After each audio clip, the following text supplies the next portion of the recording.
to order at 5:03, as we have 10 folks here.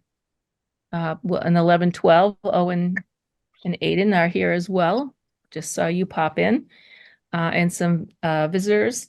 Are there any amendments to this agenda? Okay, hearing none, we'll move right into the discussion of the budget. And I'm not sure if Ben or Sherry wants to begin with the Sherry, you want to tee it up? Sure, absolutely. So in the last weeks, there's been lots of energy at the State House regarding the impact of Act 127, and the many interpretations and implications. And some of it was based on conjecture. Finally, after Jim Fenn sent a very purposeful email, they did survey all the business managers to see how many people were taking advantage of the 5 to 10% cap, whether they had an increase in the ADM count or a decrease in the ADM. And so based on that survey data, it was established that about $100 million was going to need to be added to the education fund. And the treasurer felt that they could come up with, they would need to raise an additional 40 million, and that they could fill within the other 60 million. And so right now, yesterday I met with myself and other other superintendents, met with the chair of the Ways and Means, the House chair of the Education Committee. They're looking at 3 different scenarios, but they're most concerned whether or not school districts' budgets will pass. And so the third scenario that they feel most likely is that they will, and again, I met for another 3-hour meeting this morning with superintendents, trustees, that they will look at the 6 districts that have the least to gain from the new ADM. Most of them are in Chittenden County, which is an issue, and that those 6 districts would have a cent taken off of their tax rate, starting at an X amount and then slowly decreasing over the 5 years.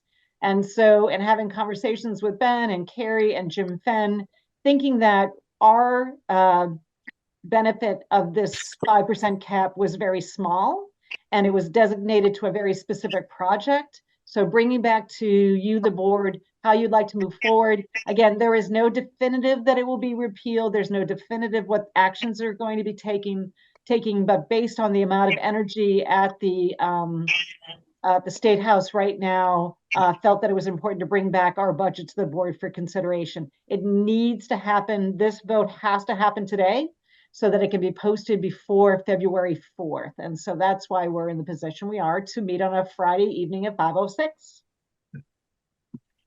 So what I can do is show Jim Fenn and I stacked hands today, and I can show the new town tax rates.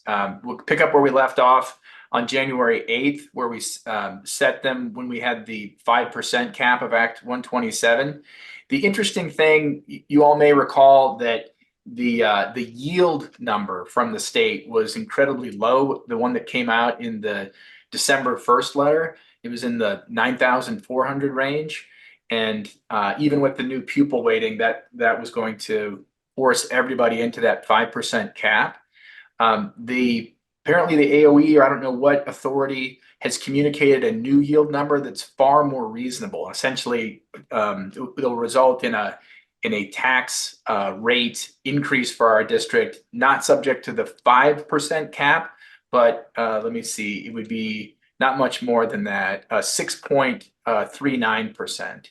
So another 1.39%, and that'll take, let me just, hold on. Raina, do I have the ability to share my screen? I would love to put this up. Yes, I made you a co-host. You're all set. Excellent, thank you. All right, so let me pull this up.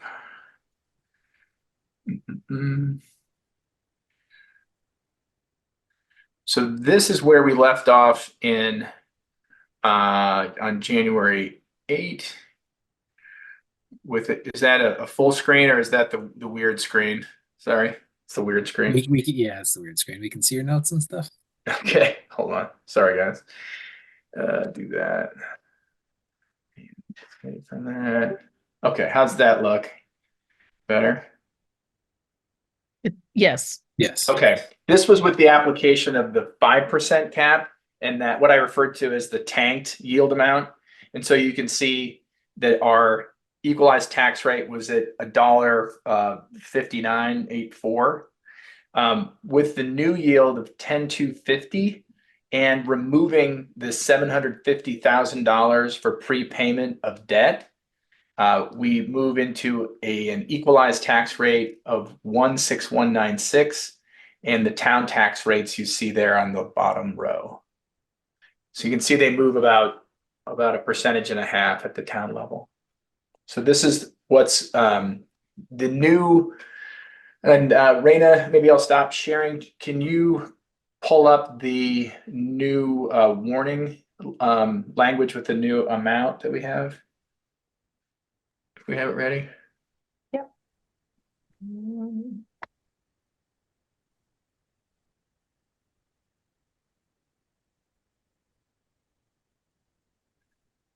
Then while she's doing that, can you just quickly repeat what was the shift in the equalized tax rate from where we had it to this version? Sure, let me put it back up for you, Corinne.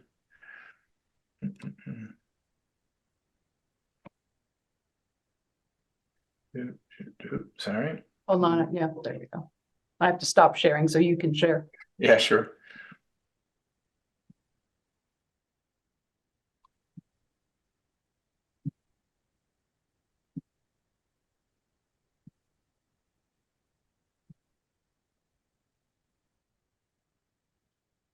So there we go. We go from $1.5984 is the equalized that we had voted on January 8th to $1.6196. I guess that's, what is that, 2 cents? 5.94, yeah, just over 2 cents on the equalized. Thank you. And that gives us a percentage that's in the, I guess it depends on the town level, right? So about 1.5 in Reading, Woodstock, you're looking at 24.3. Yeah, about 1.5% for most towns. Not a huge shift. And it was the 750. We know what that was. That was something of an opportunity, but we'll back that out and go about our business. All right, let me stop my share. so as I understand it, from both Jim, Ben, and Sherry, the $750,000 we were going to pay down in debt, we would remove that from the budget, and then the new amount that Raina has put together would be what we actually vote on. That's right. Just to confirm, it's not exactly 750, it's a little bit less, but yes, we're going back to the original proposal. Okay, thank you, Jim. Are there questions from the board? I guess one question I have is that what's the state's thinking, given that some towns have probably already published or warned their meetings with amounts that the taxpayers are going to pay? I mean, They're they're just telling going to people, change the law and make it retroactive or something?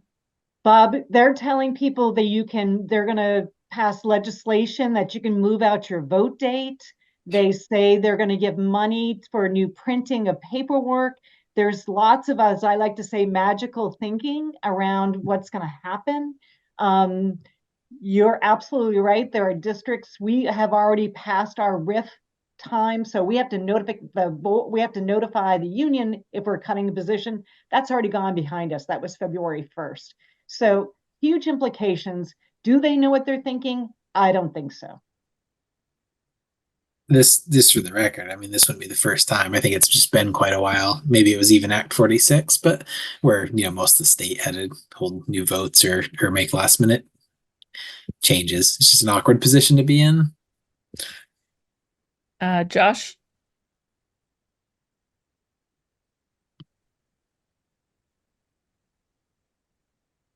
So I'm just looking at the percentages on towns, and it really looks like it impacts and Plymouth extremely hard in comparison.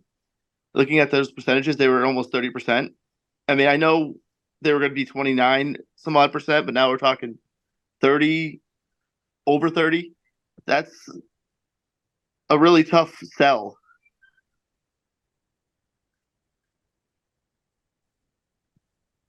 It's a 1.5% increase across the board for everyone. I mean, Woodstock's looking at a over 25%. This is state level. I mean, this is not whether it's a hard sell or not, it's state level being issued down to us. um, really. I mean, that's my 2 cents. Sorry, I should have raised my hand. Bryce? Yeah, I was just gonna kind of echo that, but I think that the hard thing is the CLA, right? We battle with this every year, every couple of years, depending on your town and where property values are at and what's going on. And unfortunately, all we can control is that first number that Ben was just speaking to. It's the only thing we can do. There can be years where we've actually seen reductions where we've tried to be really fiscally responsible, but certain towns got hit really hard with double-digit increases, even though our budget actually went up so modestly from the previous year. We tried to keep it about flat once a few years ago, but there's still some towns that saw a 15% increase. So just perspective, to Sam's point, that the CLA and there's certain factors that are just completely out of our control. And I guess I'll just applaud the finance committee and Jim and for getting us to a point where I feel like the piece we have control over feels pretty good to me.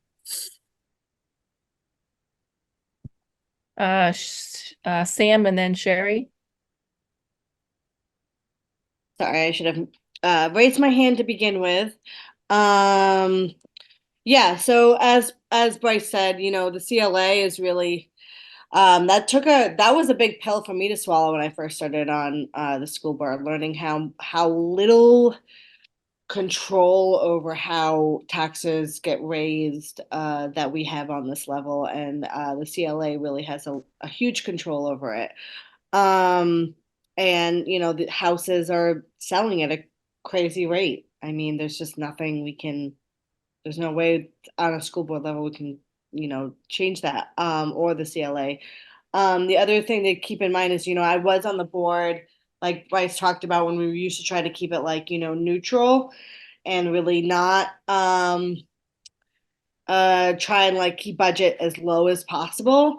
And when we did that, on the flip side, you had people and family and parents and community members in our meetings every week being we should have funding for a Spanish teacher, we should have funding, there were the emotional distress that the students were in because we didn't have proper student counselors. I mean, the things that we have the control of to keep to significantly decrease the budget directly impacts our students, right? So the ways that we can do that, that's the flip side.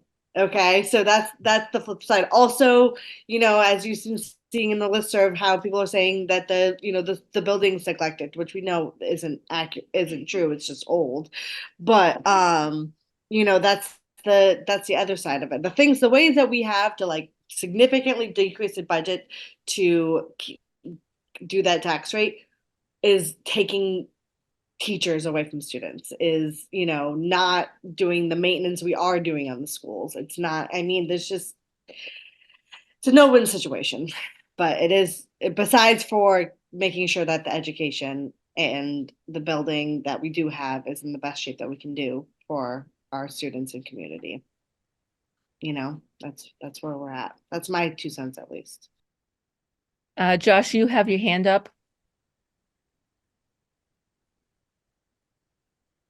No, I was just saying I totally understand that the CLA is the cause of this, but we're also asking for a building. I want us to be forward thinking about this. I'm just saying I understand the situation, but we have a lot of stuff that we're asking for, and think 30% is going to be kind of hard for us to sell, and the school, and the members, people of Woodstock are going to have to pay for a new sewer treatment plant and the aqueduct, and I just we're asking for a lot, and I don't think we're going to get everything we're asking for. So I'm just trying to say we should, really put our priorities and try to figure out what we can do here to sell everything and get something rather than trying to sell it all and get nothing. That's just what I was trying to point out. Thanks, Josh. Anna? Yeah, so if I remember correctly, we had put the 750,000 in there because we had this buffer zone of the 5% cap that we could sort of fill in. And I think that, maybe in the long run, it would save us money to keep that 750 in there, just because of interest rates. But I'm hearing what Josh is saying, and I think that in good faith of the role we're supposed to play in looking out for our taxpayer dollars, it seems like if there's a risk that this cap is going to be removed from us, and we need to make the decision tonight, I'm leaning towards at least removing that 750. Again, it was extra that we'd put in to pay that bond vote down. But I think that our voters would really appreciate us, doing what we can without removing teachers and programming and all that.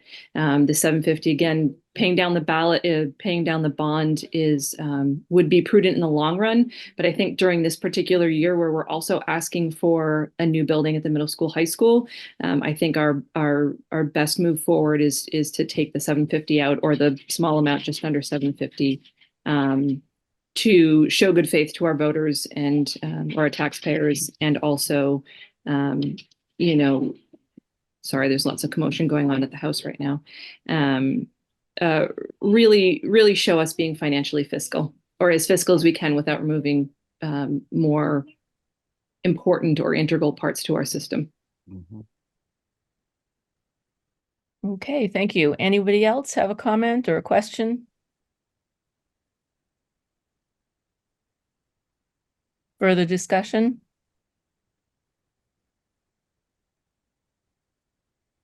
All right, are we ready to make a motion? I move to take that 750 out per Anna, for discussion that Anna brought up. Or maybe you want to move the new Article 6. Article 6. Oh, okay. I make a motion to move Article 6. And I will second that. And I would also request that Jim Fenn and Ben give us their expert opinion as well. All right, so we have a motion.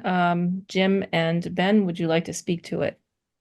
Yeah, I mean, I kind of described it already. I guess just from this discussion that's just happened, we don't know what's going to happen with Act 127 this year. There's a chance that the 5% cap could still hold. And if that does happen, then we'll fall back to the tax rates that we had authorized in January, on January 8th. But if it doesn't, then we don't fall, it's interesting, fall up, right, to like something that'd be closer to 10%.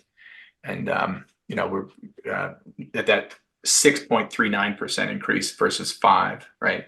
So I think those are the two scenarios that can play out with this motion. Can I just clarify? So if we follow or the motion that's on the table, remove the $750-ish from the budget, and the cap is removed, we're actually going to see a larger increase in taxes? It'll be 6.39% versus 5%, correct? Because the cap would not apply. You might recall that we were going to be going close to a 10% increase with the 750.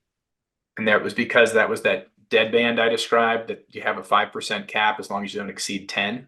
But if they take that 5% cap away, then we would be exposed to that full amount. That's the value of taking out the 750. So if the cap remains, we're at the $1.59. It doesn't matter which budget you bring forward. If the cap's removed, we're at $1.61.9 or $1.70 something. and that's the difference. And I if see that. Oh, hold on. I see that iPhone 13 Pro Max has their hand up, but I need you to identify yourself before I can. It's Jim Halfcarry. Oh, it's Jim. Okay. Well, right now we're still board members only, so we'd have to wait to public comment. So then can you, Jim and Ben, can you clarify, please, if we keep the currently approved budget with the 750 in it, what would that look like with the cap on and with the cap removed? Yeah, sorry. So that would be, I didn't run the tax rates. They'd be higher than anything you've seen. But let me just tell you what it would be. And Jim, if you have it, feel free to go. But The we're looking. the equalized without the cap is $1.80 or $1.79 point something. And with the cap, it's $1.59. It doesn't matter which budget you bring forward. So on a percentage basis, it would be a 9.65% increase, Hannah, versus the 6.39% increase. Yeah, this is a tough decision, y'all. I'm glad y'all are on the team with me because it sounds like if we move forward with the current budget and the cap is removed, our taxes are going to be higher than any other option. If the cap stays on, it doesn't matter whether we keep the 750 or not, it's going to be the same tax rate. But if the cap is removed and we've also removed the 750, then we're going to reach that lowest option, but we have no control over whether that cap is staying on or not. Is that all correct? That's true. That's true. And Anna, you were correct in a statement you made a little earlier that it was really financially behooved us to have the 750 and pay down the debt and all that, because long term that was smart. Short term, it may be fatal if the cap's removed. And I think that that's what we're looking at. You think they're going to remove the cap? I have no idea what they're thinking today. Yeah, Yeah, I can't the two imagine unknowns are whether they remove the cap and where they'll set the yield. But what we've gotten is a yield value to make revised budgets off of. So if that's a little bit tricky, a lot of moving pieces, but this is our best information on a very limited amount of time. Josh and then Bob. So it sounds like we basically have zero choice in this situation. I just don't understand how, like, we went up by 750,000 plus equal the cap to come down to 5%. If we don't spend it, we're at 6.3%. If we don't spend anything, or change any, like, if we change it, we can go up to 9%. I'm just kind of like confused on how we fix this. I don't know what you're going to say to the community to be like, it's okay that that your taxes are going to go up by this much. Potential, it just doesn't make sense to me. I don't know really what to say to you to this, but it just doesn't make sense. Well, it's because the government is pulling some strings around and they aren't being clear about what they're actually going to do. So we don't want to risk a 9.6% increase if they remove the cap.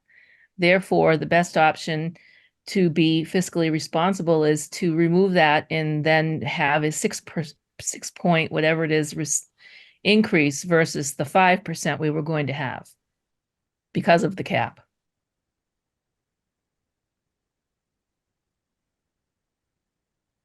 Bob?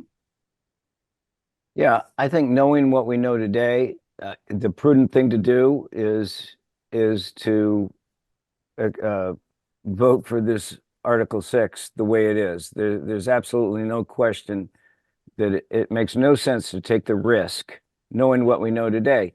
If they end up rewriting the law and keeping the cap, we can always call another special meeting. We can have another special town meetings. We can put the 750 back in there and get the townspeople to vote for it. Thank you. Okay, thank you, Corinne.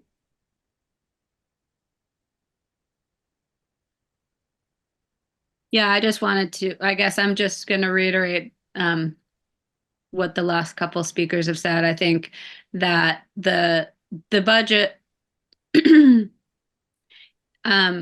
not taking the risk that the increase will be 9% is super important to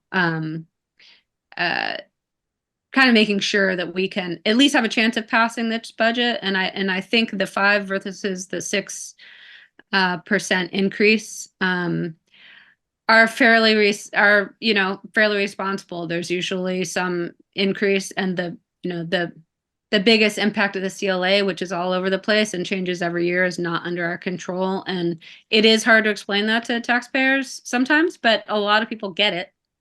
But as far as putting forward a budget that is responsible to them and, what we need to run the district well, I think this new Article 6 is the way to go. Any other board members? All right, shall we, I think we probably have to vote by roll call. Is that correct, Raina? Roll call if anybody votes no. Okay. So you would need to unmute yourselves because I can't see everybody unless, well, right, I guess we'll leave the article up for now. Okay.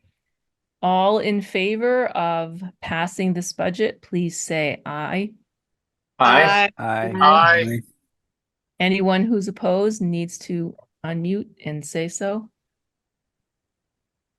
I'm going to oppose, but it's not because I don't think we're doing the right thing. I just don't know how we're going to sell it to the voters. Okay, then I have to do a roll call. Corinne, Aye. Bryce, Aye. Ben, Aye. Bob. Aye.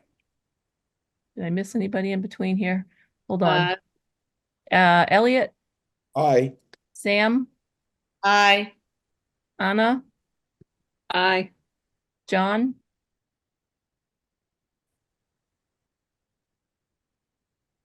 John, are you yes or? Okay, can't hear you, but I think you're saying yes. Thanks. Did I miss anybody? Yeah, you missed me. Okay. And I'm in favor. Aye. Okay, and Katie?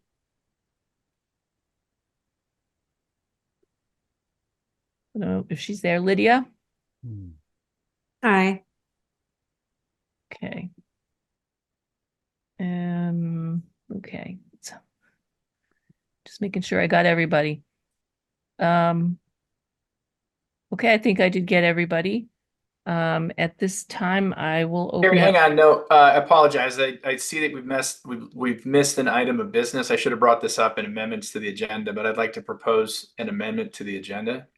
Okay, And I'd like to move that we add to the agenda as the next order of business, discuss and adopt new school bond article. okay.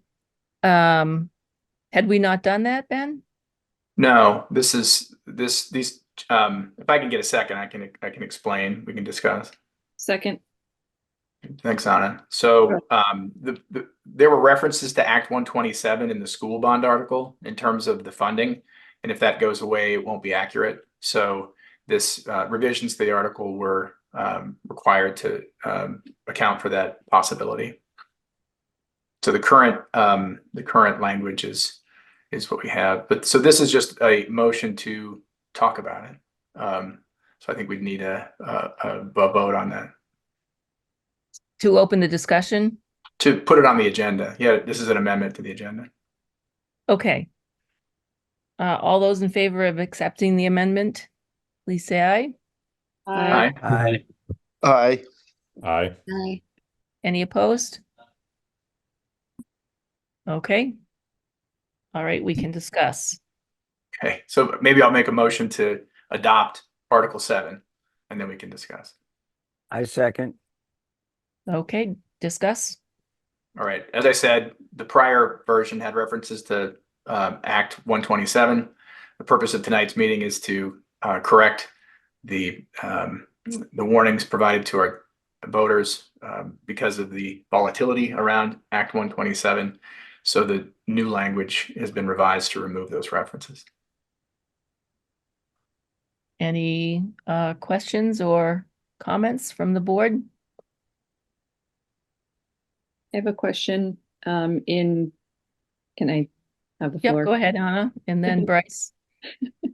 Uh, in discussions about Act 127 and its changing dynamic, have they talked at all about changing the student weight? Let Sherry weigh in there. She's been part of the discussion. No, there's been no change. There have been conversations around changing the algorithm of the three scenarios they gave us yesterday. None of them talked about changing the algorithm. Received. Thank you. Bryce? I just wanted to know if one of two things, if anybody's interested enough, but I just wanted the verification that nothing material has changed in this. It's just the references to that. And if there is anything material, if we could pull up like a redlined copy. But if not, I'm not too worried about it. It doesn't appear that there's anything. Yeah, I can speak to that, Bryce. I would answer that question no. We had in the prior version required language repeated twice. The state statute around this language starting with the word state on the second line of the second paragraph. So state funds running all the way to, let's see. So I'll just read the part that's mandatory to be in bold in the warning. In the article, it's state funds may not be available at the time this project is otherwise eligible to receive state school construction aid. The district is responsible for all costs incurred in connection with any borrowing by the district for the project in anticipation of state school construction aid. Statute says that language has to be in the article, in the warning, and in bold in both places. So previously we did that, but then the language that was surrounding it, we put in another version of that in another paragraph. So we essentially repeated the required language, and that seemed potentially confusing. So this latest version eliminates that redundancy. Thank you. Any further questions? Okay, seeing and hearing none, are we ready for a vote? Looks like we are. All those in favor of approving Article 7 as written, please say aye. Aye. Hi. Aye. Any opposed? Okay, the motion passes. At this time, then, I will open the floor for public comment. Jim? Hey, Carrie. Hey, Ben. When you go back to your screen that you put the 1.6196, can you please adjust everybody's tax rates by the CLA? You still have the tax rate as if it was 1.59. So each town will have a different tax rate. So instead of Killington being 303, it probably works out to be about 309. Woodstock will go up too. So if you can just change the bottom line, Yeah. it'll change the percent everyone was talking about. Hey, Jim, are you able to see the screen? I see the screen now. Okay, this is the prior version. Right. This is what we authorized in January, and this Right. version, I think, is what you're asking for, and this is what we just authorized. But you're showing 1.6196 with a 0.5235 CLA for Killington. 0.52. Where's the CLA? 0.5235, correct? Yeah, so divide 1.6196 and divide it by 0.5235. Oh, I see. You're saying that the FY25, yeah, you're right. The FY25 homestead property tax rate It should be is, 309 for Killington and change, right? you're right. You're right. And Yep. it should be across the board for everybody. You're right. Woodstock should be 2.54, 2.55, Yep. which will change the percentage that you're going up. Let me see. Hang on, let me do this real quick. Let me come off my screen here. And then while you're making that change there, you know, to the rest of the board members, yeah, it's very confusing budgets for schools. But if you take $25 million for the current budget that we're in, and you're now raising it to 29 million, the budget increased 14%. You're seeing a 6 point something percent increase in the base tax rate only because of the new weighted student count. Your budget went up 14%, folks, 25 million to 29 million. Remember that.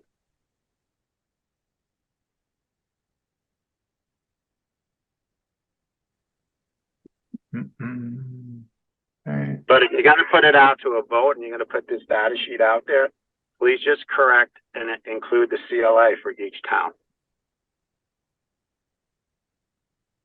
And that's it for me. Let's see. Actually, yeah, if you guys want to bear with me here, this will just take me about 3 minutes. All right, are there any other members of the public who would like to speak?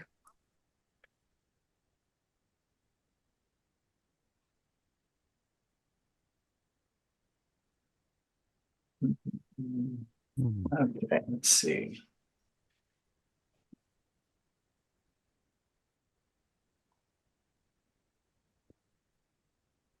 You're right. Let's see.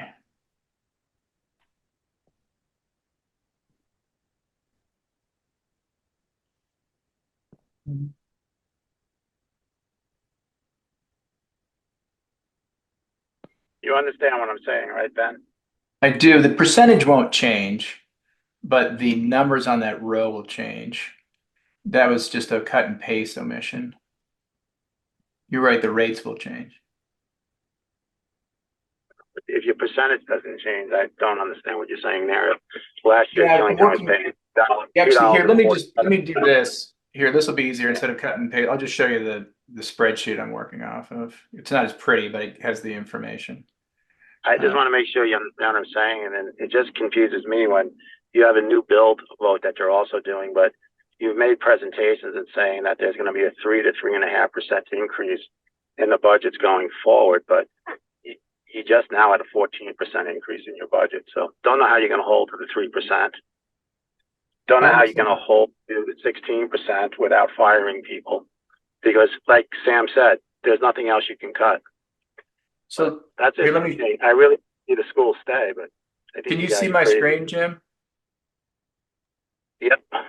Okay, here's the 309 you were asking for, and you'll see the $1.61 drives that 309, but it doesn't change the 2519. What I'd done for the slide is I'd copied over the top row and the bottom row, and I had failed to copy over the new rates. Okay, so you already changed the bottom. You just didn't change the rate. That's right. You changed it. You changed the percentage. That's right. My eyes just went to the first three line items, Ben. Yeah, and that's my bad. My apologies. No problem. All right. Thank you. Okay. Hearing no further public comment, are there any further comments from the board before we close the meeting?